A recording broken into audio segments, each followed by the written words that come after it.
मैं एससीओ के कुशल नेतृत्व के लिए और कोविड-19 महामारी की चुनौतियों और बाधाओं के बावजूद इस बैठक के आयोजन के लिए राष्ट्रपति पुतिन को बधाई देना चाहूंगा। मुझे खुशी है कि हम इन कठिन परिस्थितियों के बावजूद एससीओ के तहत कोऑपरेशन और इंटीग्रेशन के एक व्यापक और प्रगतिशील एजेंडा को आगे बढ़ा सके। एक्सेलेंसीज, एससीओ में भारत के लिए यह एक महत्वपूर्ण वर्ष है। हम पहली बार एक समिट स्तर की बैठक SCO council of heads of government का आयोजन करने जा रहे हैं। इस बैठक के लिए एक व्यापक एजेंडा तैयार किया गया है, जिसमें आर्थिक सहयोग के मुद्दों पर विशेष ध्यान दिया गया है। हमने स्टार्टअप इकोसिस्टम में अपने समृद्ध अनुभव को साझा करने के लिए इनोवेशन एंड स्टार्टअप पर स्पेशल वर्किंग ग्रुप की स्थापना का प्रस्ताव रखा है। हमने ट्रेडिशनल मेडिसिन पर वर्किंग ग्रुप का भी प्रस्ताव रखा है, ताकि एससीओ देशों में पारंपरिक और प्राचीन चिकित्सा के ज्ञान और समकालीन चिकित्सा में हो रही प्रगति एक दूसरे के पूरक बन सके। एक्सेलेंसीज, भारत का दृढ़ विश्वास है कि इकोनॉमिक मल्टीलेटरिज्म और नेशनल कैपेसिटी बिल्डिंग के कॉम्बिनेशन से एससीओ देश महामारी से हुए आर्थिक नुकसान के संकट से उभर सकते हैं। हम महामारी के बाद के विश्व में आत्मनिर्भर भारत की दृष्टि के साथ आगे बढ़ रहे हैं। मुझे विश्वास है कि आत्मनिर्भर भारत वैश्विक अर्थव्यवस्था के लिए एक फोर्स मल्टीप्लायर साबित होगा और एससीओ क्षेत्र की आर्थिक प्रगति को गति प्रदान करेगा। एक्सेलेंसीज, एससीओ क्षेत्र से भारत का घनिष्ठ सांस्कृतिक और ऐतिहासिक संबंध रहा है। हमारे पूर्वजों ने इस साझा ऐतिहासिक और सांस्कृतिक विरासत को अपने अथक और निरंतर संपर्कों से जीवंत रखा। International north south transport corridor, Chabahar port, असगाबाद समझौते जैसे कदम कनेक्टिविटी प्रति भारत के मजबूत संकल्प को दर्शाते हैं। भारत का मानना है कि कनेक्टिविटी को और अधिक गहरा करने के लिए यह आवश्यक है कि एक दूसरे की संप्रभुता और टेरिटोरियल इंटीग्रिटी के सम्मान के मूल सिद्धांतों के साथ आगे बढ़ा जाए।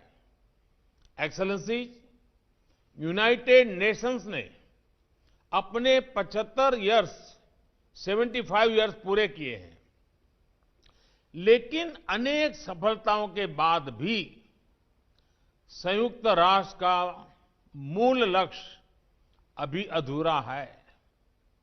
महामारी की आर्थिक और सामाजिक पीड़ा से जूझ रहे विश्व की अपेक्षा है ये यूएन की व्यवस्था में आमूलचूल परिवर्तन आए। हमारे यहां शास्त्रों में कहा गया है, परिवर्तनमेव स्थिरमस्ति, परिवर्तन ही एकमात्र स्थिरता है। भारत 2021 से यूएन सिक्योरिटी काउंसिल में एक गैर स्थायी सदस्य के रूप में भाग लेगा। हमारा ध्यान वैश्विक शासन विधि में संभावित बदलाव लाने पर केंद्रित होगा। एक रिफॉर्म मल्टीलेटरलिज्म जो आज की वैश्विक वास्तविकताओं को दर्शाएं, जो सभी स्टेक होल्डर्स की अपेक्षाओं, समकालीन चुनौतियां और मानव कल्याण जैसे विषयों पर चर्चा करें। इस प्रयास में हमें एससीओ सदस्य राष्ट्रों का पूर्ण समर्थन मिलने की अपेक्षा है। एक्सेलेंसी, सर्वे भवन्तु सुखिनः, सर्वे सन्तु निरामया, सभी सुखी और सभी रोगमुक्त रहे, यह शांति मंत्र भारत के समस्त मानव कल्याण के प्रति आस्था का प्रतीक है। अभूतपूर्व महामारी के इस अत्यंत कठिन समय में भारत के फार्मा उद्योग ने 150 से अधिक देशों को आवश्यक दवाएं भेजी हैं। दुनिया के सबसे बड़े वैक्सीन उत्पादक देश के रूप में भारत अपनी वैक्सीन उत्पादन और वितरण क्षमता का उपयोग इस संकट से लड़ने में पूरी मानवता की मदद करने के लिए करेगा। एक्सेलेंसी, भारत का शांति, सुरक्षा और समृद्धि पर दृढ़ विश्वास है और हमने हमेशा आतंकवाद, अवैध हथियारों की तस्करी, ड्रग्स और मनी लॉन्ड्रिंग के विरोध में आवाज उठाई है। भारत एससीओ चार्टर में निर्धारित सिद्धांतों के अनुसार एससीओ के तहत काम करने की अपनी प्रतिबद्धता में दृढ़ रहा है, परंतु यह दुर्भाग्यपूर्ण है कि एससीओ एजेंडा में बार बार अनावश्यक रूप से द्विपक्षीय मुद्दों को लाने के प्रयास हो रहे हैं, जो एससीओ चार्टर और शंघाई स्पिरिट का उल्लंघन करते हैं। इस तरह के प्रयास एससीओ को परिभाषित करने वाली सर्वसम्मति और सहयोग की भावना के विपरीत है। एक्सेलेंसी, मैं वर्ष 2021 में एससीओ की 20वीं वर्षगांठ पर एससीओ संस्कृति वर्ष मनाने के लिए पूर्ण समर्थन देता हूं। भारत का राष्ट्रीय संग्रहालय इस वर्ष हमारी साझा बौद्ध विरासत पर पहली एससीओ प्रदर्शनी आयोजित करने की प्रक्रिया में है।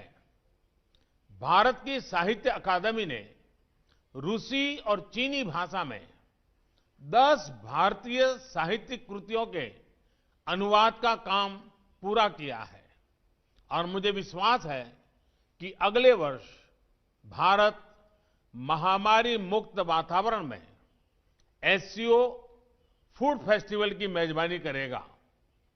मुझे प्रसन्नता है कि समस्त एससीओ देशों के ऑफिशियल्स और डिप्लोमेट्स ने हाल में बीजिंग में एससीओ सचिवालय के सहयोग से आयोजित योग कार्यक्रम में बढ़ चढ़कर भाग लिया। एक्सेलेंसी, मैं एक बार फिर राष्ट्रपति पुतिन को उनके कुशल और सफल नेतृत्व के लिए बधाई देता हूं और इस बैठक के लिए उन्हें धन्यवाद देता हूं।